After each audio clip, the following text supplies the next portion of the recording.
Hello everyone, good evening. মোৰ নাম শুভ চৌধুৰী। যোৱা 8 বছৰ ধৰি মই ইঞ্চুৰেঞ্চ আৰু ইনভেষ্টমেণ্ট ব্যৱসায়ৰ লগত জড়িত। মই এই জাৰ্নিত বহু কথা গম পালোঁ, য'ত আপোনাৰ ফাইনেন্সিয়েলি লিটাৰেট হোৱাৰ কাৰণে তিনিটা বস্তুৰ খুবেই প্ৰয়োজন। পোনপ্ৰথমে আপোনাৰ এটা হেল্থ ইঞ্চুৰেঞ্চ থাকিব লাগিব, য'ত আপোনাৰ লগতে আপোনাৰ ফেমিলিৰ ডিপেণ্ডেণ্ট গোটেইখিনি মানুহ যাতে কভাৰ থাকে। 2 নম্বৰত আপোনাৰ যিজন মানুহ ইনকাম কৰে ঘৰখনৰ মেইন আৰ্নাৰ, তেখেতৰ এটা লাইফ ইঞ্চুৰেঞ্চ বা টাৰ্ম ইঞ্চুৰেঞ্চ থকাটো দৰকাৰ। টাৰ্ম ইঞ্চুৰেঞ্চটো এইটো কাৰণেই কৈছোঁ, তাতে কভাৰেজটো বহুত ডাঙৰ থাকে আৰু কম পইচাতে পোৱা যায়। আৰু 3 নম্বৰটো হ'ল আপোনাৰ SIP। SIP মানে হ'ল ছিষ্টেমেটিক ইনভেষ্টমেণ্ট প্লেন।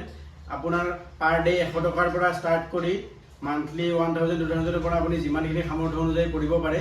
5 বছৰৰ ওপৰত আপুনি যদি SIP ৰাখিব পাৰিছে, নিশ্চয় আপুনি পজিটিভ ৰিজাল্ট পাব আৰু বহুত ভাল ইনভেষ্টমেণ্টৰ পৰা আপুনি ৰিটাৰ্ণ পাব পাৰে সক্ষম হ'ব।